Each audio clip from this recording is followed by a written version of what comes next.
नमस्कार दोस्तों, हमारे यूट्यूब चैनल एग्जाम लर्नर में आपका स्वागत है। दोस्तों, इस वीडियो में हम लोग पर्यावरण एवं पारिस्थितिकी इन्वायरमेंट एंड इकोलॉजी के पिछले वर्षों के आरओ यानी कि समीक्षा अधिकारी एवं सहायक समीक्षा अधिकारी प्री और मेंस परीक्षा में पूछे गए सभी प्रश्नों को देखेंगे, जो कि आपके आगामी होने वाले एग्जाम आरओ के लिए बहुत ही महत्वपूर्ण है। तो दोस्तों, वीडियो पसंद आए तो लाइक शेयर कर दीजिएगा और चैनल को अभी तक आप सब्सक्राइब नहीं किए हैं तो चैनल को सब्सक्राइब कर लीजिएगा। साथ में बेल आइकन को प्रेस कर लीजिएगा, जिससे आने वाले अगले वीडियो का नोटिफिकेशन आपको पहले मिल जाए और इसका पीडीएफ आपको हमारे टेलीग्राम चैनल पर मिल जाएगा। नीचे डिस्क्रिप्शन में टेलीग्राम का लिंक दे दिया गया है, वहाँ से ज्वाइन करके आप पीडीएफ डाउनलोड कर सकते हैं। तो चलिए शुरू करते हैं।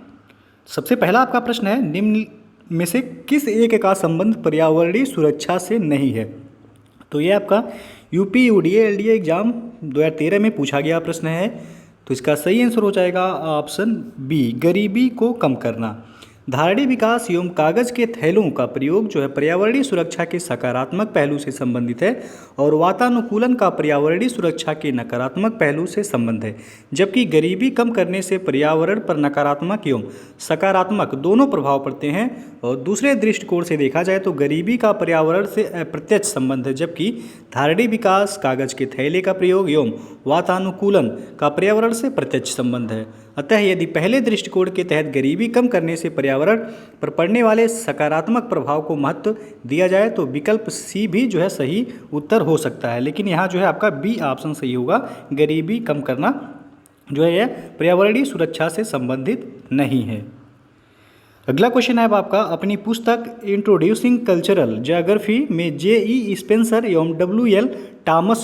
टॉमस ने विश्व को कितने सांस्कृतिक विश्व में विभाजित किया है? तो इसका सही आंसर हो जाएगा ऑप्शन सी, 11। अमेरिकी भूगोलवेत्ता हैं जे.ई. स्पेंसर एवं डब्ल्यू.एल. टॉमस ने विश्व को जो है 11 सांस्कृतिक क्षेत्रों में विभाजित किया है। तो सी विकल्प आपका सही हो जाएगा यहाँ। अगला क्वेश्चन अब आपका कि निम्नलिखित सभ्यताओं का उत्तर से दक्षिण का सही क्रम कौन सा है? तो ऑप्शन आप देख सकते हैं इसका। तो ये आपका यूपी आरओ प्री 2016 में पूछा गया प्रश्न है। तो इसका सही आंसर होगा ऑप्शन डी, एज़टेक, माया, मुइस्का, फिर जो है इंका। अगला क्वेश्चन अब आपका, भारत में पर्यावरण संरक्षण अधिनियम पारित हुआ था किस वर्ष? तो इसका सही आंसर हो जाएगा ऑप्शन बी, 1986 में। पर्यावरण संरक्षण अधिनियम यह 1986 भारत में वर्ष 1986 में पारित हुआ था। यह संपूर्ण भारत में जो है आपका लागू है। और एक क्वेश्चन जो है आपका पूछा जाता है कि राष्ट्रीय पर्यावरण अभियांत्रिकी शोध संस्थान कहाँ पर है? तो यह आपका नागपुर में है। ये प्रश्न जो है कई बार पूछा गया है, तो याद रखिएगा, राष्ट्रीय पर्यावरण अभियांत्रिकी शोध संस्थान, जिसको नीरी कहा जाता है, NEERI पूछा जाता है, कहाँ स्थित है? तो यह नागपुर में स्थित है। इसकी 5 क्षेत्रीय प्रयोगशालाएं हैं। एक तो आपका चेन्नई में है, उसके बाद दूसरा है दिल्ली में, फिर उसके बाद तीसरा हैदराबाद में है और चौथा जो है कोलकाता और पांचवा जो है मुंबई में है। तो इसके 5 जो है क्षेत्रीय प्रयोगशालाएं हैं नीरी के। अगला प्रश्न है अब आपका, नीचे 2 वक्तव्य दिए गए हैं जिसमें एक को अभिकथन ए व दूसरे को कारण आर कहा गया है। अभिकथन ए दिया गया है, जीवमंडल एक खुला यानी कि विवृत तंत्र का उदाहरण है। कारण आर है कि जीवमंडल में पदार्थ के प्रारंभिक निवेश के बाद पुनः नए पदार्थों का निवेश नहीं हो सकता, परंतु ऊर्जा के निवेश एवं बहिर्गमन पर कोई प्रतिबंध नहीं होता है। तो अधोलिखित कूटों में से सही उत्तर चुनिए। तो ये आपका आरओ मेंस 2017 में पूछा गया प्रश्न है। तो आपको आंसर बताना है कौन सा ऑप्शन सही होगा यहाँ। तो यहाँ जो है आपका कथन जो दिया गया है कि जीवमंडल एक खुला यानी कि विवृत तंत्र का उदाहरण है, तो ये जो है आपका सही है। जबकि कारण आर जो दिया गया है कि जीवमंडल में पदार्थ के प्रारंभिक निवेश के बाद पुनः नए पदार्थों का निवेश नहीं हो सकता, परंतु ऊर्जा के निवेश एवं बहिर्गमन पर कोई प्रतिबंध नहीं होता है। तो ये आपका जो है सही नहीं है, गलत है। तो यहाँ ए सही हो जाएगा और आर गलत है। तो आपका सी विकल्प सही हो जाएगा, ए सही है तथा आर जो है वह गलत है। अगला क्वेश्चन अब आपका, पारिस्थितिकी निम्नलिखित के बीच पारस्परिक संबंधों का अध्ययन है। तो इसका सही आंसर हो जाएगा ऑप्शन ए सही हो जाएगा, जीव और वातावरण का। पारिस्थितिकी यह जीव विज्ञान की एक शाखा है जिसमें जीव समुदायों तथा उनके वातावरण के मध्य पारस्परिक संबंधों का अध्ययन किया जाता है। यह आपका आरओ प्री 2014 में पूछा गया प्रश्न है। नेक्स्ट है, पारिस्थितिकी पदछाप के माप की इकाई है। तो इसका सही आंसर हो जाएगा ऑप्शन ए, भूमंडलीय हेक्टेयर। पारिस्थितिकी पदछाप के माप की इकाई जो है वह आपका भूमंडलीय हेक्टेयर है। तो ये ऑप्शन सही हो जाएगा। ये आरओ प्री 2016 में पूछा गया प्रश्न है। नेक्स्ट है, पृथ्वी का सर्वाधिक बृहद पारिस्थितिक तंत्र निम्नलिखित में से कौन सा है? तो इसका सही आंसर हो जाएगा ऑप्शन डी जैवमंडल। ये आपका ROARO प्री 2017 में पूछा गया प्रश्न है। और नेक्स्ट क्वेश्चन है आपका, निम्नलिखित में से किस कार्य से पारिस्थितिक संतुलन बिगड़ता है? तो इसका सही आंसर हो जाएगा ऑप्शन ए से होगा यहाँ, लकड़ी काटने से। पारिस्थितिक असंतुलन का मूल कारण जो है वह वनोन्मूलन है, जो कि लकड़ी काटना होगा। या तो ऑप्शन में वन उन्मूलन दिया रहेगा, वो भी सही हो जाएगा, ये विकल्प सही हो जाएगा। नेक्स्ट है आपका, जैविक एवं अजैविक संगठकों के मध्य बिचौलिया का कार्य करते हैं। तो इसका सही आंसर हो जाएगा ऑप्शन सी उत्पादक। वे सभी पौधे जो कि प्रकाश संश्लेषण द्वारा भोजन का निर्माण करते हैं उत्पादक कहलाते हैं। ये जैविक एवं अजैविक घटकों के मध्य बिचौलिए का कार्य करते हैं, क्योंकि एक ओर जहां ये प्रकाश संश्लेषण के द्वारा अपना भोजन बनाते हैं तथा मृदा से खनिज व पोषक तत्व प्राप्त करते हैं, वहीं दूसरी ओर ये स्वयं उपभोक्ताओं यानी जिसमें आपका शाकाहारी, मांसाहारी व सर्वाहारी जीव आते हैं के लिए प्रत्यक्ष या अप्रत्यक्ष रूप से भोजन के स्रोत के रूप में भी विद्यमान होते हैं। तो यहाँ जो है आपका सी विकल्प सही हो जाएगा उत्पादक। यह ROARO मेंस 2017 में पूछा गया है। नेक्स्ट है, पारिस्थितिक तंत्र के संदर्भ में निम्नलिखित कथनों पर विचार कीजिए। पहला दिया गया है आपका, स्वयपोषी यानी कि स्वयपोषणज स्तर पर उत्पादन को प्राथमिक उत्पादकता कहा जाता है। दूसरा है, द्वितीयक उत्पादकता का संदर्भ परपोषी यानी कि विषम पोषणज स्तर के उत्पादन से है। उपरोक्त में से सही कथन आपको बताना है क्या होगा। यह ROARO प्री 2017 में पूछा गया प्रश्न है। तो इसका सही जो आंसर हो जाएगा 1 और 2 दोनों ही जो है आपका यहाँ सही है कि स्वयपोषी यानी कि स्वयपोषणज स्तर पर उत्पादन को प्राथमिक उत्पादन कहा जाता है, सही है। द्वितीयक उत्पादकता का संदर्भ परपोषी यानी कि विषम पोषणज स्तर के उत्पादन से है। तो दोनों कथन सही है, यहाँ सी विकल्प आपका सही हो जाएगा। अगला क्वेश्चन आपका, एक पारिस्थितिक तंत्र में ऊर्जा की मात्रा एक पोषण स्तर से अन्य स्तर में स्थानांतरण के पश्चात। तो ये जब आपका इंपॉर्टेंट क्वेश्चन है, ये ROARO प्री 2017 में ये भी पूछा गया है। तो इसका सही आंसर हो जाएगा ऑप्शन बी सही हो जाएगा, यहाँ घटती है। पारिस्थितिक तंत्र में ऊर्जा का प्रवाह अजैविक प्रणाली से जैविक प्रणाली की दिशा में होता है और ऊष्मागतिकी के दूसरे नियम के अनुसार जब ऊर्जा एक पोषण स्तर से अन्य स्तर में स्थान परिवर्तन करती है तब उसका कुछ ह्रास यानी कि घटती होता है, अर्थात हर पोषण स्तर पर उपलब्ध ऊर्जा की मात्रा घटती जाती है। इसलिए शीर्ष मांसाहारियों को सबसे कम ऊर्जा की प्राप्ति होती है। तो बी विकल्प जो है यहाँ सही हो जाएगा। अगला क्वेश्चन आपका, जैव विविधता को परिभाषित किया जाता है। तो आप देख सकते हैं ROARO मेंस 2014 में पूछा गया प्रश्न है। तो इसका सही आंसर हो जाएगा ऑप्शन ए, किसी पर्यावरण में विभिन्न प्रजातियों की श्रेणी द्वारा किसी पारिस्थितिक तंत्र में विद्यमान सजीव प्राणियों जैसे कि पौधों एवं जंतुओं की विविधता को ही जैव विविधता के रूप में परिभाषित किया गया है। तो आपका यहाँ ए ऑप्शन सही हो जाएगा। नेक्स्ट क्वेश्चन है अब आपका, भारतीय राष्ट्रीय जैविक विविधता प्राधिकरण स्थापित किया गया। तो इसका सही आंसर हो जाएगा ऑप्शन ए 2003 चेन्नई में। जैव विविधता अधिनियम 2002 के प्रावधानों को कार्यान्वित करने के उद्देश्य से भारतीय राष्ट्रीय जैविक विविधता प्राधिकरण की स्थापना वर्ष 2003 में की गई थी। इसका मुख्यालय चेन्नई तमिलनाडु में स्थित है। तो ये ऑप्शन जो है आपका यहाँ सही हो जाएगा। नेक्स्ट आपका, निम्नलिखित में से कौन एक यूनेस्को द्वारा प्रमाणित यानी कि क्षेत्रफल की दृष्टि से भारत की बृहत्तम जैवमंडलीय निधि है? तो यहाँ जो सही हो जाएगा आपका ऑप्शन डी से हो जाएगा, मन्नार की खाड़ी। जो है यूनेस्को द्वारा प्रमाणित क्षेत्रफल की दृष्टि से भारत की बृहत्तम जैवमंडलीय निधि वह मन्नार की खाड़ी। इसका क्षेत्रफल जो है 10,500 वर्ग किलोमीटर है, जबकि भारत में यह क्षेत्रफल की दृष्टि से जो है दूसरे स्थान पर है मन्नार की खाड़ी। भारत में जो है क्षेत्रफल की दृष्टि से सबसे बड़ा जैवमंडलीय निधि जो है वह कच्छ का रण जो कि आपका गुजरात में है। इसका क्षेत्रफल है 12,454। कच्छ की खाड़ी का क्षेत्रफल कितना है? 12,454 वर्ग किलोमीटर है। तो विकल्प में जो है आपका कच्छ की खाड़ी नहीं दिया गया है, तो यहाँ आपका मन्नार की खाड़ी हो जाएगा। डी विकल्प जो है आपका सही हो जाएगा। नेक्स्ट है आपका, भारत सरकार ने नॉर्वे सरकार के साथ मिलकर एक जैव विविधता नीति एवं कानून के केंद्र की स्थापना की है। तो इसका सही आंसर हो जाएगा ऑप्शन बी सही होगा, चेन्नई में। भारत सरकार ने नॉर्वे सरकार के साथ मिलकर जैव विविधता नीति एवं कानून के केंद्र की स्थापना जो है चेन्नई तमिलनाडु में की है, जिसका उद्देश्य है जैव विविधता नीतियों में व्यावसायिक दक्षता तथा क्षमता निर्माण का विकास करना है। और अगला प्रश्न है अब आपका, निम्नलिखित में से कौन एक हरित गृह गैस नहीं है? तो इसका सही आंसर हो जाएगा ऑप्शन ए, ऑक्सीजन।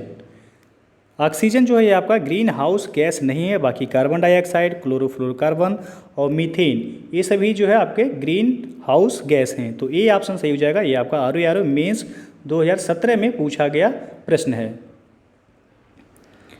नेक्स्ट है आपका, निम्नलिखित में से किस देश ने ग्रीन हाउस गैस के उत्सर्जन में कमी करने हेतु 2019 में कार्बन टैक्स लगाने की घोषणा की है? तो इसका सही आंसर होगा ऑप्शन सी, सिंगापुर। फरवरी 2018 में सिंगापुर सरकार ने घोषणा की है कि वह अपने ग्रीन हाउस गैस उत्सर्जन में कटौती करने के लिए वर्ष 2019 से एक कार्बन टैक्स लागू करेगी और प्रतिवर्ष 25,000 टन या अधिक ग्रीन हाउस गैस उत्सर्जन के उत्पादन वाले सभी व्यापारिक क्षेत्रों में सभी सुविधाएं कार्बन टैक्स के अधीन होंगी। तो सी ऑप्शन यहाँ सही हो जाएगा। यह आर प्री 2017 में पूछा गया था। नेक्स्ट है, निम्नलिखित में से कौन सी गैस ओजोन परत के ह्रास के लिए उत्तरदायी है? तो इसका सही आंसर हो जाएगा ऑप्शन बी, क्लोरोफ्लोरोकार्बन, जिसको CFC कहा जाता है। क्लोरोफ्लोरोकार्बन यह मानव निर्मित रसायनों का एक समूह है जो कि रंगहीन एवं गंधहीन है तथा सरलता से द्रव में परिवर्तित हो जाता है। यह ओजोन परत के ह्रास के लिए मुख्य उत्तरदायी गैस है। नेक्स्ट है आपका, ऊपरी वायुमंडल की ओजोन परत का क्षरण निम्नलिखित में से किससे हो रहा है? तो ये आपका आर मेंस 2017 में पूछा गया था। तो इसका सही आंसर हो जाएगा ऑप्शन सी, क्लोरोफ्लोरोकार्बन। क्लोरोफ्लोरोकार्बन यानी कि CFC मानव निर्मित रसायनों का एक समूह है। आपको पहले भी हम बताए हैं, CFC का प्रयोग जो है प्रायः रेफ्रिजरेटर तथा वातानुकूलित यंत्रों में शीतकारक के रूप में प्रयोग किया जाता है। नेक्स्ट है आपका, निम्नलिखित में से किस महाद्वीप में उष्णकटिबंधीय पर्णपाती वनों का विस्तार अधिक है? तो इसका सही आंसर हो जाएगा ऑप्शन बी, एशिया में। उष्णकटिबंधीय पर्णपाती वनों का मानसूनी वन भी कहते हैं। यह साधारणतया जो है भारत, म्यांमार, थाईलैंड तथा दक्षिण पूर्वी एशिया के अन्य भागों में पाए जाते हैं। इन वनों में उगने वाले वृक्ष चौड़ी पत्ती वाले पर्णपाती जो कि वर्ष में एक बार पत्तियां गिराने वाले होते हैं। तो बी ऑप्शन आपका सही हो जाएगा। अगला प्रश्न है आपका, निम्नलिखित में से किस प्रकार के वनों में अधिकतम पादप विविधता पाई जाती है? तो ये आर प्री 2017 में ये प्रश्न भी पूछा गया है आपका। तो इसका सही आंसर होगा ऑप्शन डी, उष्णकटिबंधीय सदाबहार वन। उष्णकटिबंधीय सदाबहार वन बायोम में पादपों की सर्वाधिक प्रजातियां पाई जाती हैं। यद्यपि इस बायोम के सभी क्षेत्र में पौधों का जीवन रूप तथा उनकी संरचना में समता पाई जाती है, परंतु उनके पादप प्रजातियों के संगठन में पर्याप्त विषमता मिलती है। यह बायोम पादप तथा प्राणियों के विकास तथा वृद्धि के लिए अनुकूलतम दशाएं प्रदान करता है, क्योंकि इसमें वर्ष भर उच्च वर्षा तथा तापमान रहता है। किसमें? तो उष्णकटिबंधीय सदाबहार वन बायोम में। नेक्स्ट क्वेश्चन है आपका, राष्ट्रीय वन नीति 1952 के अनुसार निम्नलिखित में से कौन सा वन का संवर्ग नहीं है? तो इसका सही आंसर हो जाएगा ऑप्शन बी, राष्ट्रीय उद्यान। ये आपका आर 2016 में पूछा गया प्रश्न है। राष्ट्रीय वन नीति 1952 के अनुसार वनों को निम्न रूप से जो है वर्गीकृत किया जाता है। पहला है आपका संरक्षित वन, पहला जो है वह है संरक्षित वन। दूसरा जो है आपका वह राष्ट्रीय वन है। उसके बाद तीसरा है ग्राम वन, चौथा है वृक्ष भूमि जो है, और राष्ट्रीय उद्यान जो है यह वन संवर्ग के अंतर्गत नहीं आता है। तो बी ऑप्शन यहाँ सही हो जाएगा। अगला प्रश्न है आपका, पर्यावरण मंत्रालय द्वारा जारी किए गए Indian state of forest report 2015 के अनुसार भारत के पूरे भौगोलिक क्षेत्र का कितना प्रतिशत क्षेत्र वनों और पेड़ों से आच्छादित है? तो यहाँ जो सही हो जाएगा आपका ऑप्शन सी जो है सही था। यह आपका आर 2016 में पूछा गया था। Indian state of forest report यानी कि ISFR 2015 के अनुसार 24.16% जो है वनों और पेड़ों से आच्छादित था भारत में, जबकि भारत वन स्थिति रिपोर्ट यानी कि ISFR 2019 के अनुसार देश में कुल वनावरण जो है वह 21.67% है। कितना है? तो 2019 के अनुसार याद आपको 2019 का याद रखना है, 21.67% है, जबकि कुल वनावरण एवं वृक्षावरण वह कितना है? तो 24.56% है। तो यदि पूछा जाएगा कुल वनावरण और प्लस वृक्षावरण कितना है, तो 24.56% हो जाएगा, और केवल वनावरण पूछा जाएगा तो 21.67%। तो आपको जो याद रखना है, Indian state of forest report latest जो आया है 2019 में याद रखना है, उसके अनुसार वनावरण कितना है भारत में, तो 21.67% है, और वनावरण प्लस वृक्षावरण कितना है, तो 24.56% है। अगला प्रश्न है आपका, भारतीय वन सर्वेक्षण की रिपोर्ट के अनुसार भारत के निम्नलिखित में से किस राज्य में भौगोलिक क्षेत्र का सर्वाधिक प्रतिशत वन क्षेत्र है। तो इसका सही आंसर हो जाएगा आपका ऑप्शन सी, मिजोरम में। जब यह प्रश्न जो है पूछा गया था आपका ROAR 2016 में, तब भी जो है मिजोरम में सर्वाधिक प्रतिशत जो है वन का था, और वर्तमान में 2019 का जो ISFR का रिपोर्ट आया है उसके अनुसार भी जो है मिजोरम में सर्वाधिक प्रतिशतता के आधार पर जो है वन है। मिजोरम में कितना है, तो 85.41% जो है वन है मिजोरम में। तो सी विकल्प जो है यहाँ सही हो जाएगा आपका। नेक्स्ट क्वेश्चन है आपका, भारत के निम्नलिखित में से कौन नगर वृक्षारोपण में विशिष्टता रखता है। तो इसका सही आंसर हो जाएगा ऑप्शन डी, वालपराई। वालपराई नगर तमिलनाडु में स्थित है। यह वृक्षारोपण की विशिष्टता के लिए प्रसिद्ध है। नेक्स्ट क्वेश्चन है, 2016 में कार्यान्वित नवीन राष्ट्रीय वन सूची डिजाइन के अंतर्गत वन सूची समीक्षा का समय घटाकर किया गया है कितना। तो इसका सही आंसर हो जाएगा ऑप्शन ए, 5 वर्ष। वर्ष 2016 में कार्यान्वित नवीन राष्ट्रीय वन सूची डिजाइन के अंतर्गत वन सूची समीक्षा का समय 20 वर्ष से घटाकर 5 वर्ष कर दिया गया है। तो ये ऑप्शन आपका सही हो जाएगा। अगला प्रश्न है आपका, India state of forest report यानी कि ISFR 2017 के अनुसार देश के कुल भौगोलिक क्षेत्रफल का कितना प्रतिशत वनाच्छादित है। तो आप देख सकते हैं 2015 का ISFR रिपोर्ट से भी पूछा गया था, 2017 का भी पूछा गया है, तो आपका 2019 का भी जो है इंपॉर्टेंट है, ये आपका पूछा जा सकता है। तो याद रखिएगा, इसका जो सही आंसर हो जाएगा आपका ऑप्शन बी सही होगा। 2017 के अनुसार 21.54% भूभाग पर जो है वनाच्छादित था। तो यहाँ बी ऑप्शन सही हो जाएगा। और वर्ष जो 2019 का ISFR का रिपोर्ट आया है उसके अनुसार जो है आपका वनाच्छादित जो क्षेत्र है वह 21.67% है। कितना है, तो 21.67%। याद रखिएगा 21.67%।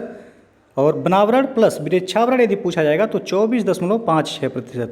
वनावरण प्लस वृक्षावरण दोनों पूछा जाएगा तो 24.56%। केवल वनावरण पूछा जाएगा तो 21.67% 2019 ISFR रिपोर्ट के अनुसार है। तो इसे जो है याद जरूर रखिएगा। अगला प्रश्न है आपका, निम्नलिखित में से किस राष्ट्रीय उद्यान ने वन्यजीव प्रबंधन के लिए ड्रोन या मानव रहित हवाई वाहन का उपयोग करना प्रारंभ कर दिया है। तो यहाँ देख सकते हैं ROAR प्री 2014 में पूछा गया प्रश्न है ये। तो इसका सही आंसर हो जाएगा option A, Bandipur tiger reserve. Bandipur tiger reserve जो है ये कहाँ स्थित है, तो ये आपका कर्नाटक में स्थित है। तो ये ऑप्शन जो है यहाँ सही हो जाएगा। नेक्स्ट क्वेश्चन है आपका कि यूनेस्को ने जुलाई 2016 में भारत के निम्नलिखित किस राष्ट्रीय उद्यान को विश्व धरोहर स्थल घोषित किया है। तो इसका सही आंसर हो जाएगा ऑप्शन बी, कंचनजंगा, जिसको खांगचेंगजोंगा राष्ट्रीय उद्यान के नाम से भी जाना जाता है। बी ऑप्शन सही हो जाएगा। जुलाई 2016 में इस्तांबुल तुर्की में संपन्न विश्व धरोहर समिति की 40वीं बैठक में बिहार के नालंदा स्थित नालंदा महाविहार ली कार्बूजियर के आर्किटेक्चरल कार्य के अंतर्गत भारत में चंडीगढ़ के ऐतिहासिक कैपिटल कॉम्प्लेक्स और सिक्किम के कंचनजंगा राष्ट्रीय उद्यान को विश्व धरोहर स्थल घोषित किया गया था। तो यह 2016 ROAR प्री एग्जाम में पूछा गया प्रश्न था। नेक्स्ट है आपका, सूची 1 को सूची 2 के साथ मिलान करना है और कोड के माध्यम से बताना है कौन सा ऑप्शन सही हो जाएगा। एक तरफ जो है आपका जैवमंडल आरक्षित क्षेत्र दिया गया है, दूसरी तरफ राज्य दिया गया है। तो चलिए जो है देखते हैं। सबसे पहला जो है आपका सिमलीपाल कहाँ है, तो ये आपका उड़ीसा में है। तो ए का हो जाएगा चौथा। उसके बाद बी दिया गया है दिहांग दिबांग कहाँ है, तो अरुणाचल प्रदेश में है ये आपका। बी का हो जाएगा तीसरा। उसके बाद नोकरेक दिया गया है, नोकरेक है मेघालय में आपका। तो सी का हो जाएगा पाँचवा। उसके बाद कोल्ड डेजर्ट, डी दिया गया है कोल्ड डेजर्ट। तो यह आपका कोल्ड डेजर्ट यानी कि शीत मरुस्थल। तो कभी कभी शीत मरुस्थल भी लिखा रहेगा। तो यह आपका है हिमाचल प्रदेश में। तो डी का हो जाएगा पहला। तो 4 3 5 1 जिस ऑप्शन में हो जाएगा वह सही होगा। 4 3 5 1 आप देख सकते हैं विकल्प डी जो है आपका सही हो जाएगा। 4 3 5 1 ये ROAR प्री एग्जाम 2016 में पूछा गया था। नेक्स्ट क्वेश्चन है, निम्नलिखित में से कौन सा अभ्यारण्य सही सुमेलित नहीं है। तो एक तरफ जो आपका पश्चिम बिहार दिया गया है, दूसरी तरफ स्थान, तो आपको बताना है कौन सा सुमेलित नहीं है। तो यहाँ जो है आपका दिया गया है बी, नवाबगंज पश्चिम बिहार इलाहाबाद, ये आपका गलत है। नवाबगंज पश्चिम बिहार ये उत्तर प्रदेश के उन्नाव जिले में है। कहाँ पर है? तो यह उन्नाव जिले में है, बाकी सभी आपका सुमेलित है। समसपुर पश्चिम बिहार रायबरेली में है। बखिरा ये आपका संत कबीर नगर में है। सांडी ये आपका हरदोई में है। बी ऑप्शन जो है आपका सुमेलित नहीं है। नवाबगंज पश्चिम बिहार कहाँ है? तो यह उन्नाव जनपद में है। अगला क्वेश्चन आपका, निम्नलिखित में से कौन छत्तीसगढ़ में स्थित है? तो यह आपका ROE 2016 में पूछा गया था। तो इसका सही आंसर हो जाएगा ऑप्शन सी, इंद्रावती राष्ट्रीय उद्यान। ये बहुत ही महत्वपूर्ण है, कई बार जो है परीक्षाओं में पूछा गया है। तो इंद्रावती राष्ट्रीय उद्यान पूछा जाएगा कहाँ है, किस राज्य में है? तो छत्तीसगढ़ हो जाएगा आपका। तो यहाँ सी विकल्प सही हो जाएगा। बाकी अंशी राष्ट्रीय उद्यान ये आपका कर्नाटक में है। कहाँ पर है? तो यह कर्नाटक में है। बेतला राष्ट्रीय उद्यान ये आपका झारखंड में है। बेतला पूछा जाएगा तो कहाँ हो जाएगा? झारखंड में। और गूगामल राष्ट्रीय उद्यान ये आपका महाराष्ट्र में है। कहाँ पर है? तो यह महाराष्ट्र में है। बाकी इंद्रावती जो है कहाँ है? तो यह आपका छत्तीसगढ़ में है। अगला प्रश्न है आपका, सूची 1 को सूची 2 के साथ मिलान करना है और कोड के माध्यम से बताना है कौन सा ऑप्शन सही हो जाएगा। यह आपका ROE प्री एग्जाम 2017 में पूछा गया था। तो एक तरफ राष्ट्रीय उद्यान दिया गया है, दूसरी तरफ राज्य, तो आपको मिलान करना है। तो चलिए देखते हैं, इंतानकी राष्ट्रीय उद्यान कहाँ पर है? तो ये आपका नागालैंड में है। इंतानकी नागालैंड में है। ये का हो जाएगा तीसरा। बेतला अभी हम बताएं झारखंड में है, तो बी का हो जाएगा पहला। और सिरोही राष्ट्रीय उद्यान मणिपुर में है। सिरोही कहाँ पर है? तो मणिपुर में है। सी का हो जाएगा चौथा। और गुइंडी नेशनल पार्क यानी कि राष्ट्रीय उद्यान कहाँ है? तो तमिलनाडु में है। इंपॉर्टेंट है गुइंडी। तो डी का हो जाएगा दूसरा। 3142 यानी कि 3142 जिस ऑप्शन में होगा वह आपका सही हो जाएगा। तो 3142 आप देख सकते हैं, विकल्प सी आपका सही हो जाएगा यहाँ। अगला प्रश्न है, निम्नलिखित राष्ट्रीय उद्यानों को सर्वप्रथम से सबसे बाद के कालक्रमानुसार व्यवस्थित कीजिए और पार्क के नीचे दिए गए कोड से सही उत्तर चुनिए। पहला जो आपका दिया गया है साइलेंट वैली, दूसरा जिम कार्बेट, तीसरा काजीरंगा, चौथा कान्हा। तो आपको कालक्रमानुसार जो है व्यवस्थित करना है इनकी स्थापना के अनुसार। तो सबसे पहला जो आपका दिया गया है साइलेंट वैली। साइलेंट वैली की स्थापना कब हुई थी? तो 1984 में। साइलेंट वैली की स्थापना कब हुई थी? तो 1984 में हुआ था। दूसरा है जिम कार्बेट। जिम कार्बेट का स्थापना 1936 में हुआ था। और तीसरा है काजीरंगा। काजीरंगा का स्थापना 1974 में हुआ था। और कान्हा का जो है स्थापना हुआ था 1955 में। तो ये सभी जो है नेशनल पार्क हैं। तो क्रम से यदि देखा जाए तो यहाँ हो जाएगा सबसे पहला, दूसरा होगा 1936 में जिम कार्बेट, फिर जो है आपका चौथा हो जाएगा 1955 में कान्हा, फिर जो है तीसरा हो जाएगा काजीरंगा 1974 और फिर लास्ट में हो जाएगा पहला आपका साइलेंट वैली 1984। तो 2 4 3 1 आपका डी ऑप्शन से हो जाएगा यहाँ। नेक्स्ट क्वेश्चन है, भारत सरकार द्वारा शुरू किए गए प्रोजेक्ट एलिफेंट से संबंधित निम्न में से कौन सा कथन गलत है? तो आपको बताना है कौन सा इसमें गलत है प्रोजेक्ट एलिफेंट से संबंधित। आपका ROE मेंस 2017 में पूछा गया प्रश्न है।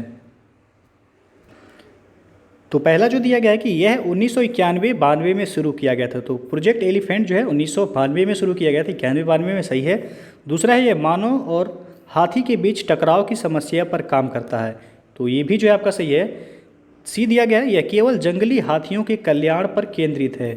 तो ये जो है आपका गलत है। जो भारत सरकार द्वारा हाथी परियोजना यानी कि प्रोजेक्ट एलिफेंट का शुभारंभ यह 1992 में केंद्रीय प्रायोजित स्कीम के रूप में जो है किया गया था, जिसका उद्देश्य था हाथियों, उनके आवास और गलियारों की रक्षा करना। उसके बाद जो है मानव पशु विरोध की समस्याओं को हल करना और पालतू हाथियों का कल्याण करना।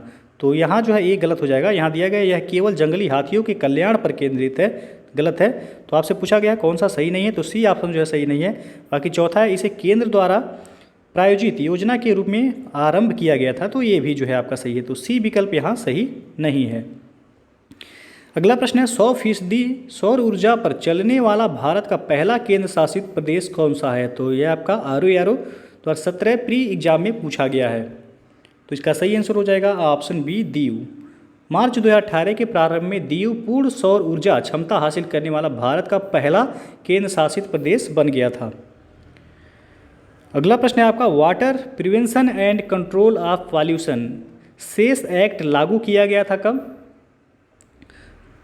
तो यहाँ जो है आपका कोई भी जो है ऑप्शन सही नहीं होगा। Water prevention and control of pollution cess act 1977 को 7 दिसंबर 1977 को राष्ट्रपति ने अपनी मंजूरी प्रदान की और यह 1 अप्रैल 1978 को, कब? तो 1 अप्रैल 1978 से यह भारत में लागू हुआ।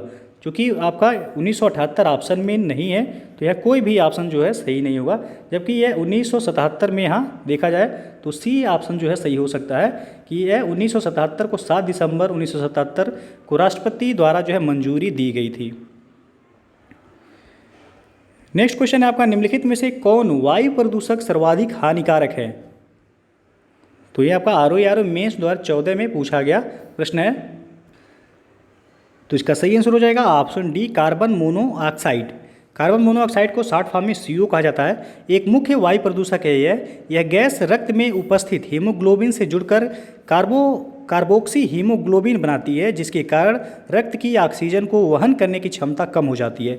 जब लगभग 50% हीमोग्लोबिन यानी कि कार्बोक्सी हीमोग्लोबिन में बदल जाता है, तब ऑक्सीजन की कमी से श्वसन क्रिया में अवरोध हो जाता है, जिसके परिणाम स्वरूप वह मृत्यु हो जाता है। तो डी विकल्प यहाँ सही हो जाएगा कि निम्नलिखित में से कौन वायु प्रदूषक सर्वाधिक हानिकारक है? तो वह आपका CO यानी कि कार्बन मोनोऑक्साइड। अगला क्वेश्चन आपका, भोपाल गैस त्रासदी से संबंधित यौगिक का नाम क्या था? तो यह आपका इंपॉर्टेंट क्वेश्चन है, लगभग जो है परीक्षाओं में यहाँ से प्रश्न पूछा जाता है। तो इसका सही आंसर हो जाएगा ऑप्शन सी से होगा मेथाइल आइसोसाइनाइट, जिसको शॉर्ट फॉर्म में MIC कहा जाता है। यह जो है आपका घटना कब हुआ था? तो यह हुआ था 2 से 3 दिसंबर 1984 में भोपाल गैस कांड हुआ था। और किस गैस की रिसाव हुआ था? तो मिथाइल आइसोसाइनाइट यानी कि MIC गैस का रिसाव हुआ था। यह भोपाल के यूनियन कार्बाइड कीटनाशक संयंत्र में जो है टैंक में 3 दिसंबर 1984 की रात्रि को मिथाइल आइसोसाइनाइट MIC गैस का रिसाव वाली घटना हुई थी।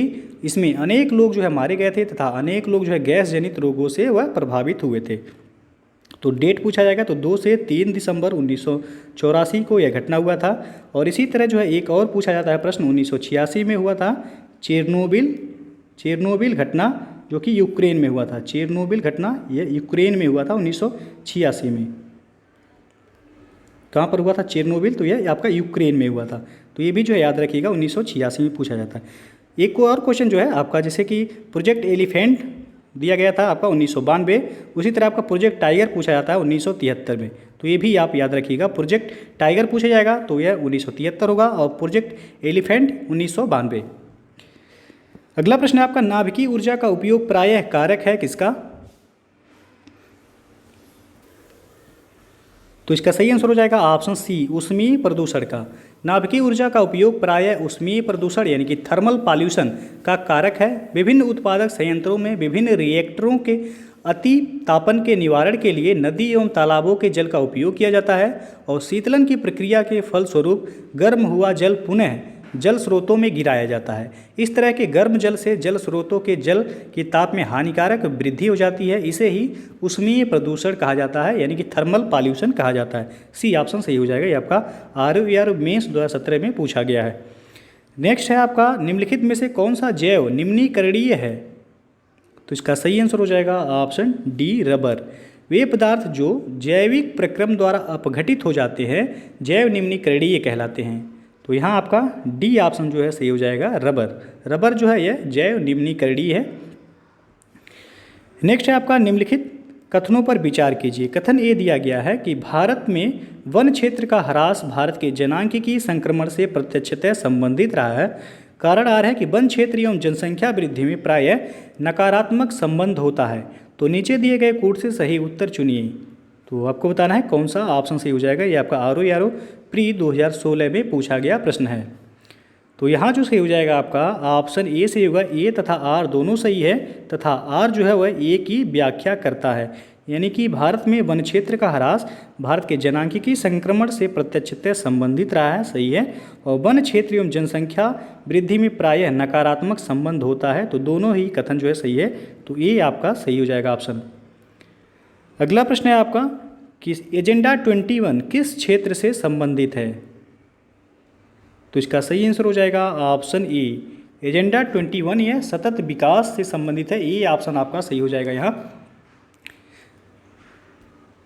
एजेंडा 21 यह सतत विकास के संबंध में संयुक्त राष्ट्र की एक गैर बाध्यकारी स्वेच्छा से लागू की जाने वाली कार्य योजना है। तो ये विकल्प आपका यहाँ सही होगा। नेक्स्ट क्वेश्चन है कि प्रतिष्ठित टाइलर पुरस्कार किस क्षेत्र में प्रदान किया जाता है? तो इसका सही आंसर हो जाएगा ऑप्शन डी, पर्यावरण सुरक्षा के क्षेत्र में।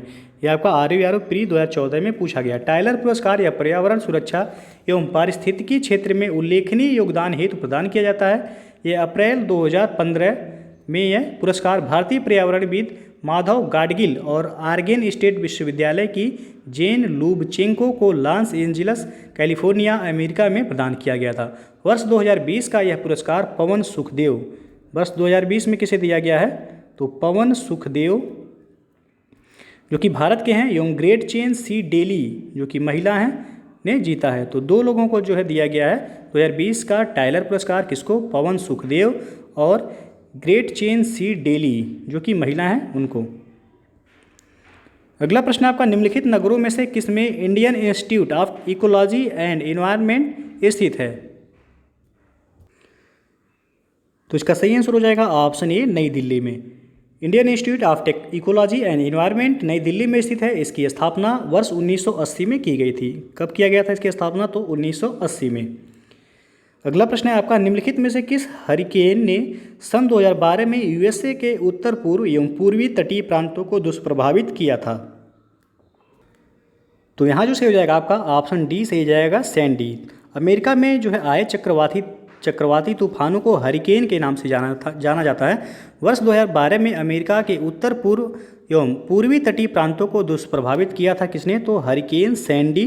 डी ऑप्शन जो है सही हो जाएगा। ये आपका 2014 RURO मेंस एग्जाम में पूछा गया था। अगला प्रश्न है आपका, निम्नलिखित में से कौन सा एक वायु प्रदूषण के जैविक सूचक का कार्य करता है? तो इसका सही आंसर हो जाएगा ऑप्शन ए, लाइकेन।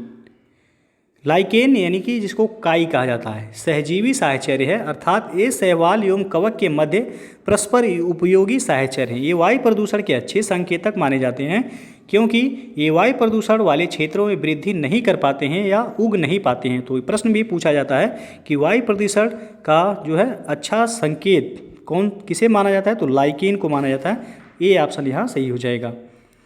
अगला प्रश्न है, उत्तर प्रदेश में प्रथम बायोटेक पार्क स्थापित किया गया है कहाँ पर? तो इसका सही आंसर होगा ऑप्शन सी, लखनऊ में। उत्तर प्रदेश में बायोटेक्नोलॉजी पार्क की स्थापना लखनऊ में की गई है। इसकी नींव जो है वह 21 मई 2003 को, कब? तो 21 मई 2003 को रखी गई थी। इसके द्वारा निम्न क्षेत्रों पर ध्यान दिया जाएगा, जैसे कि आपका स्वास्थ्य देखभाल, कृषि बागवानी, पर्यावरण, औद्योगिक अनुप्रयोग एवं ऊर्जा।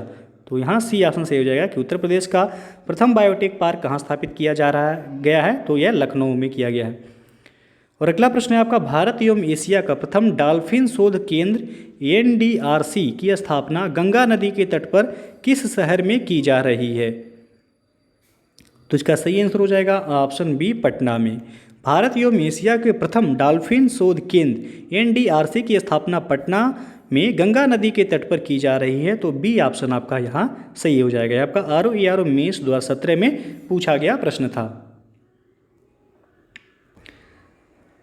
तो दोस्तों जो है ये था आपका पर्यावरण एवं पारिस्थितिकी के अभी तक के RURO यानी कि समीक्षा अधिकारी एवं सहायक समीक्षा अधिकारी प्री और मेंस परीक्षा में पूछे गए सभी प्रश्न। तो दोस्तों यदि वीडियो पसंद आया हो तो लाइक शेयर कर दीजिएगा और चैनल को अभी तक आप सब्सक्राइब नहीं किए हैं तो चैनल को सब्सक्राइब करके साथ में बेल आइकन को प्रेस कर लीजिएगा, जिससे आने वाले अगले वीडियो का नोटिफिकेशन आपको पहले मिल जाए। और इसका PDF आपको हमारे टेलीग्राम चैनल पर मिल जाएगा। नीचे डिस्क्रिप्शन में टेलीग्राम का लिंक दे दिया गया है, वहाँ से ज्वाइन करके आप PDF डाउनलोड कर सकते हैं। तो दोस्तों वीडियो को पूरा देखने के लिए बहुत बहुत धन्यवाद।